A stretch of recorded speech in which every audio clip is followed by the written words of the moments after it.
Joan Rivers said that Michelle Obama was a man before she died. When was that a joke? I thought it was a joke. I thought it was a joke too, but the way she said it wasn't like jokey. She was like, oh, come on, everybody knows Michelle Obama's the man. Michelle Obama surprised fans on our new podcast by saying her pet peeve about her husband is that he's chronically late. For example, we're still waiting on him to admit he's from Kenya. And as for Barack's pet peeve about Michelle, he's mad that she keeps leaving the toilet seat up. When she cleans it. When she cleans it. The real scandal isn't whether Michelle Obama is untouchable. It's how Joe Rogan and Greg Gutfeld shattered her public image without even breaking a sweat. One moment, she's America's cherished book club darling. The next, she's scrambling to deflect Rogan's unfiltered takedowns and Gutfeld's razor-sharp zingers like she's caught in a rhetorical dodgeball match inside the White House gym. These two didn't just poke a few holes in her legacy. They ripped it to pieces, laced it with sarcasm, and served it up on a silver platter. So what exactly did they expose? Joe Rogan is calling out Oprah and Michelle Obama for hypocritical speeches at the DNC. Watch. She's up there talking about income inequality. Like, hey, lady.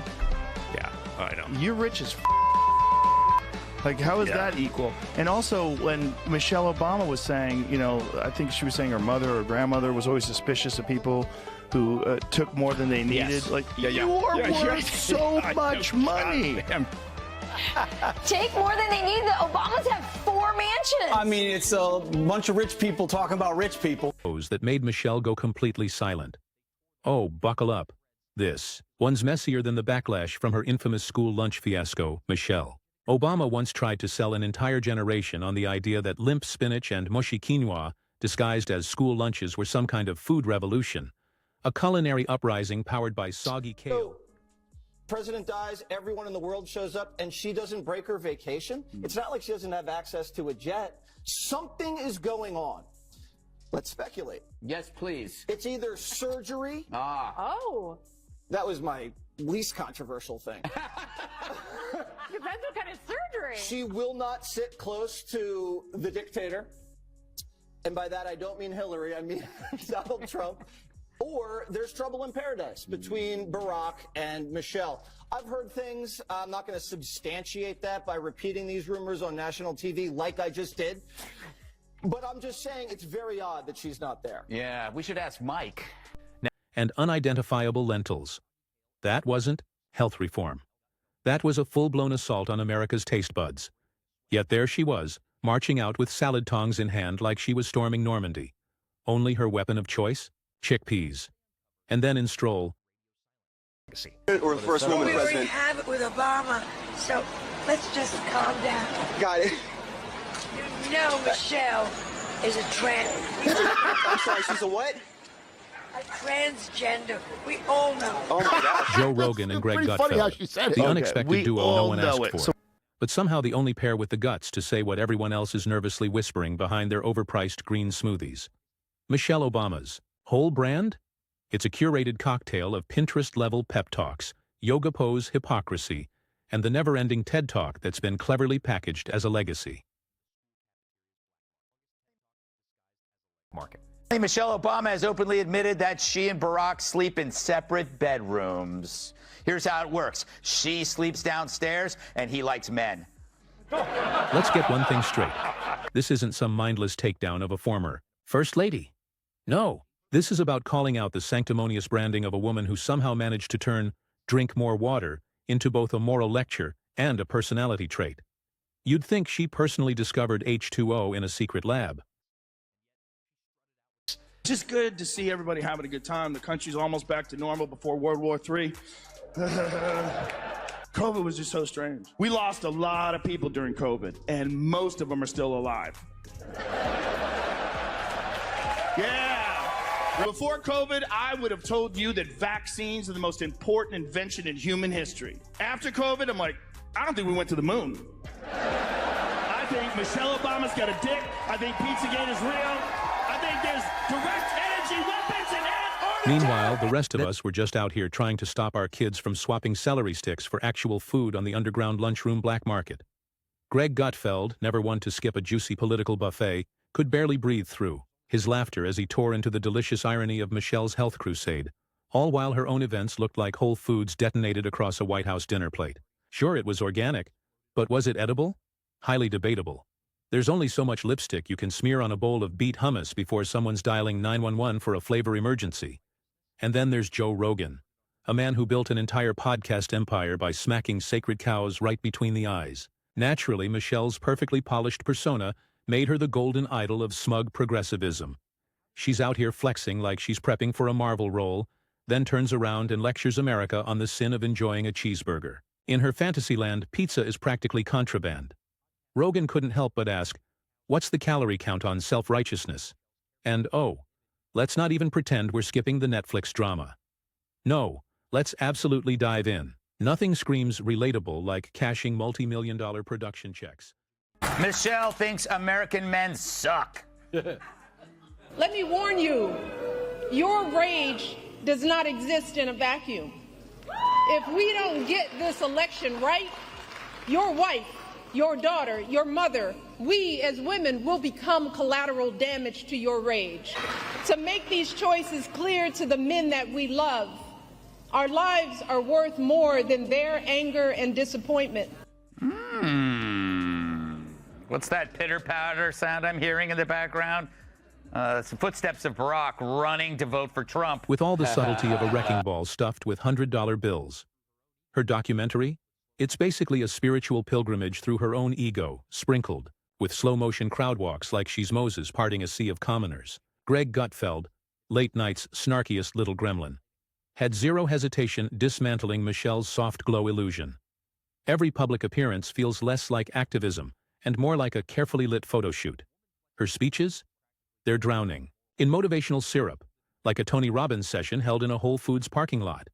Inspirational? Maybe? Helpful? Not unless your life plan involves monogrammed stationery and a Fitbit. And we haven't even touched that famous line, when they go low, we go high. Quite possibly the most passive-aggressive slogan in political history. Translation? We're better than you. Now here's a bumper sticker to rub it in. Michelle's practically trademarked moral superiority, sold it in hardcover, and now she's pitching the audiobook in 5 languages. Meanwhile, Joe Rogan's over there lifting his eyebrows like dumbbells.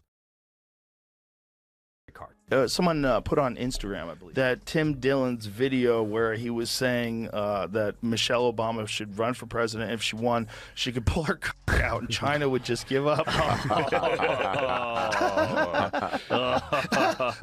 I was fucking wheezing. I couldn't breathe. Not buying the magical evolution from First Lady to self-help sage to untouchable cultural goddess, all without answering a single real question. Like seriously, how? Did we go from leafy lettuce campaigns to soul-searching monologues about finding our voice? Is there a GPS for that? Or do we just follow the trail of overpriced candles? Michelle's public image is so perfectly polished, it makes Barbie look like a gritty documentary. The yoga poses, the flattering backlight, the strategically rehearsed spontaneous giggles. It's like watching an inspirational poster come to life, somewhere between Lev, Laugh, Love, and Eat More Kale.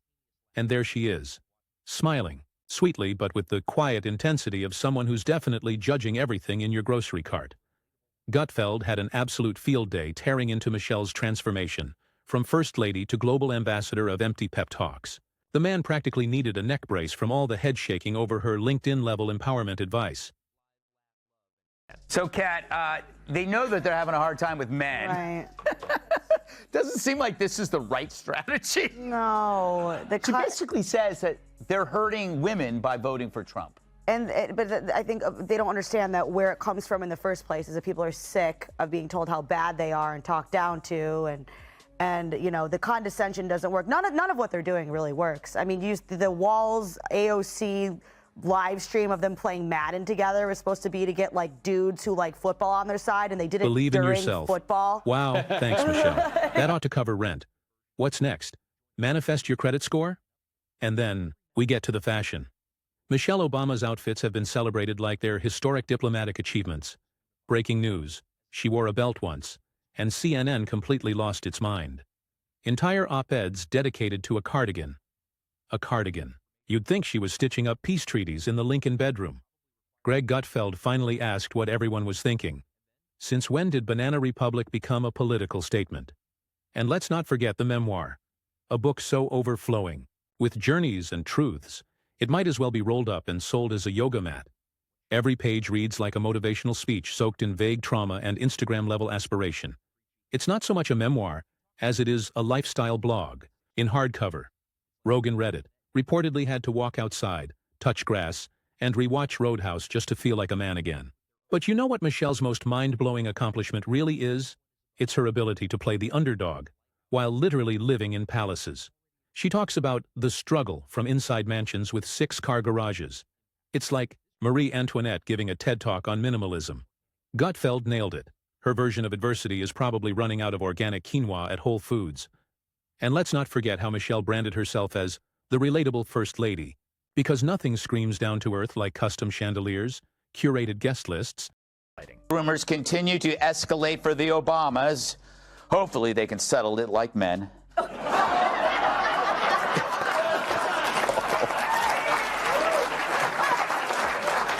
And Navy SEAL-trained bodyguards. She says she's just a mom, but that mom comes equipped with a stylist squad, a personal chef, and a social media expert crafting her Instagram captions.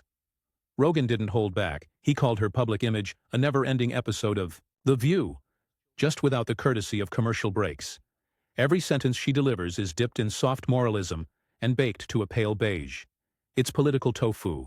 Gutfeld roasted the press for worshipping Michelle like some holy fusion of Gandhi and Beyoncé. The coverage is so ridiculously glowing, it's almost suspicious. What's she hiding? A carb?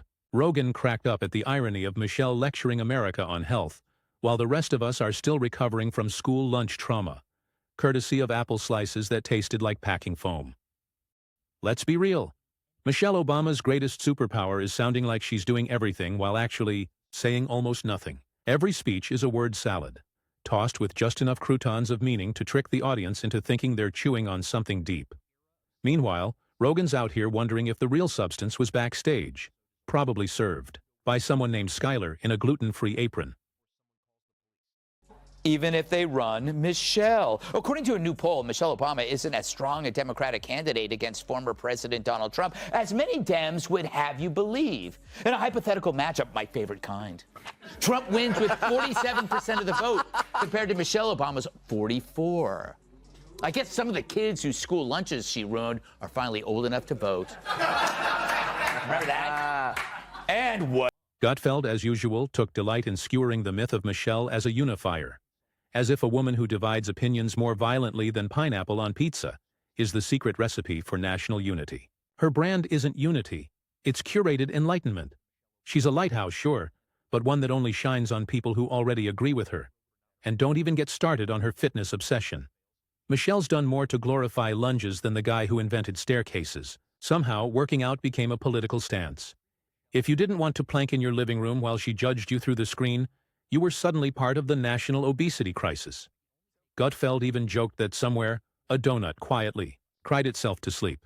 Rogan couldn't help but add that Michelle's constant inspiration overload is downright exhausting. She's the human equivalent of being forced into a book club you never signed up for. Every message is a lesson, every quote a lecture. Even when all you wanted was a cheeseburger and a little peace. Oh, and her podcast? Yes, of course Michelle has a podcast. Because why wouldn't she? It's basically therapy for people who've never heard the word no in their lives. Each episode is like a warm bubble bath of pseudo-wisdom, where the only real message is, Michelle is once again more evolved than you.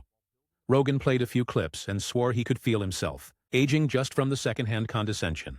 Gutfeld didn't hold back either, mocking the Michelle Obama library currently being planned. None of what they're doing really works. I mean, the Walls AOC live stream of them playing Madden together was supposed to be to get like dudes who like football on their side, and they did it during football. Like, who's consulting them on this stuff? Yeah. It's a woman, probably, also. It's a gay man. Rogan joked that if Michelle ever dropped a perfume, it'd smell like moral superiority and steamed broccoli, with just a whisper of filtered authenticity. Gutfeld added it would come in a bottle shaped like a recycled globe, and only be available to those enrolled in her 12-week wellness course. Becoming, but with burpees. And just when you think it can't get more surreal, the final twist. The whispers. The headlines. The wild speculation that Michelle might actually run for president. Because after lecturing America on lunges, and living your truth, the next logical step is running the country? Gutfeld nearly fell out of his chair laughing. Because nothing screams political outsider quite like 16 years in the most powerful rooms on earth. So, what's the takeaway?